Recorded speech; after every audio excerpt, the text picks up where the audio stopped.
مفتی صاحب سے ایک سوال کریں گے کہ کھاد کی جب بات ہو رہی ہے تو کھاد بعض اوقات گوبر وغیرہ سے بھی بنتی ہے، تو اس میں پاکی ناپاکی کے مسائل بھی آئیں گے؟ جی بالکل، گوبر ظاہر ناپاک ہے، اور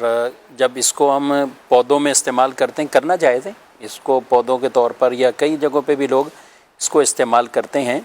تو جب تک گوبر اپنی گوبر والی کیفیت میں رہے گا تو وہ ناپاکی کا ہی حکم ہوگا۔ اچھا، جب آگے جا کر اس کی اپنی ماہیت اور اصل ہونا ہی بدل جائے، ٹھیک ہے، یعنی یہ مٹی ہو جائے، ٹھیک ہے، تو پھر اس کے اوپر وہ ناپاکی والے احکام نہیں رہیں گے۔ لہذا اس میں بہت خیال رکھنا، گھروں میں پانی دینے میں بعض اوقات پریشر سے پانی دے رہے ہوتے ہیں، یا جس طرح بھی ہوں، اس کے چھینٹیں یا گملوں سے تو نیچے سے پانی نکلتا ہی ہے، تو اس سے اگر گوبر جیسے ڈالی تو وہ ناپاک ہی ہوگا، پانی بھی ناپاک ہوگا، وہ پانی بھی ناپاک ہوگا جو کچھ اس میں سے بہ رہا ہے۔ تو ان چیزوں کا خیال رکھنا ہو۔ اس کی جگہ امیر علیہ سنت دامت برکات مناریہ نے اسی رسالے میں کیمیکل والی ایک مٹی گئی ہے، کیمیکل والی کھاد آتی ہے جی مٹی۔ اب ساری گوبر، ساری کھاد تو گوبر نہیں ہوتی، اب تو کیمیکل والی بھی کھاد آ رہی ہوتی ہے نا؟ جی سب یہ جو ہے کھاد اب دکانوں پہ آرام سے مل جاتی ہے اور بڑی سستی ہے، اگر وہ لے کے ملا لیں تو یہ بہت زیادہ اچھا ہے کہ اس کو تیار کیا گیا ہے باقاعدہ، ہیٹ اپ کر کے اس کی جو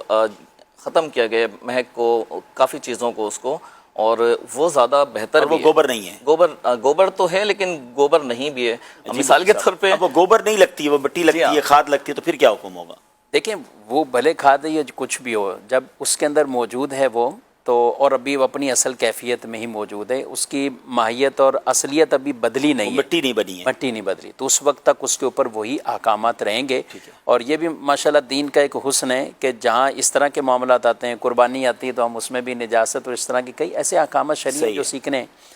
نبی پاک علیہ الصلوۃ والسلام سے ایک شخص نے پوچھا، عرض کی کہ میں بکریاں پالتا ہوں، تو نماز پڑھنے کے بھی تو میں اسی میں باڑے میں یعنی سائڈ پر بکریاں وہاں نماز پڑھ سکتا ہوں؟ آپ نے اجازت دی، پڑھ لو۔ اچھا، وہیں دوسرے نے سوال کیا کہ میں اونٹ پالتا ہوں، میں وہاں پڑھ لوں؟ منع فرمایا، ورنہ تم نہیں پڑھو۔ یعنی بظاہر یہ لگے کہ بکریاں پالنے والے کو اپنے اس باڑے میں ساتھ پڑھنے کی اجازت عطا فرمائی، لیکن اونٹ والے کو نہیں اجازت دی۔ تو اس میں بھی اتنی حکمتیں بیان فرمائی کہ رسول اللہ صلی اللہ علیہ وسلم نے جو یہ چیزیں بیان کی کہ بکریاں جس طریقے سے عام طور پہ زمین کو آلودہ کریں، وہ تو اونٹ کی کیفیت اس سے بالکل جدا ہوتی ہے۔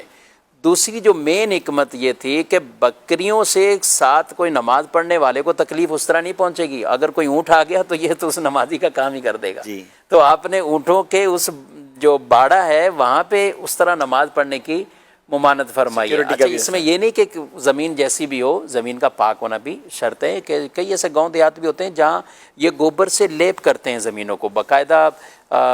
یعنی ان کا فرش ہی یہی ہوتا ہے، گوبر اور مٹی سے کر کے پورا، وہ شاید آپ نے کبھی دیکھا ہو اس طرح کے، یا آپ نے نہیں دیکھا تو آپ سندھ گئے ابھی دیکھ کے آئے کچھ ایسی دیواروں پہ لیپ ہوتا ہے، دیواروں پہ لیپ ہوتے تو دیکھا، جب ٹرین میں جاتے ہیں نا تو وہ نظر آ رہے ہوتے ہیں کہ دیواروں پہ لیپ، یہ ٹھنڈک کے لیے ہوتا ہے۔ اچھا، یا یہ اس کو سکھا کے کہتے ہیں جلاتے بھی ہیں؟ جلاتے بھی ہیں، وہ تو باقاعدہ یعنی اس کو جلانے کا بھی، گوبر کو جلانے کا کام کرتے ہیں، اور ایک یہ اس کو فرش بنانے کا کہ مٹی کے بنسبت ایک تو یا تو شاید ویسے سستا ہونے کے اعتبار سے یا دیگر مضبوطی کے اعتبار سے، کیونکہ فقہ کی کتابوں میں بھی اس کے مسائل موجود ہیں۔ پہلے لوگ اسی طرح کے ایسے فرش پہ نماز نہیں پڑھ سکتے، ظاہر اس طرح تو نہیں پڑھیں گے، لیکن اس کے اوپر موٹا کپڑا یا جائے نماز کوئی ایسی چیز بچھا کر پھر نماز پڑھیں گے تو نماز اس کی ہو جائے گی۔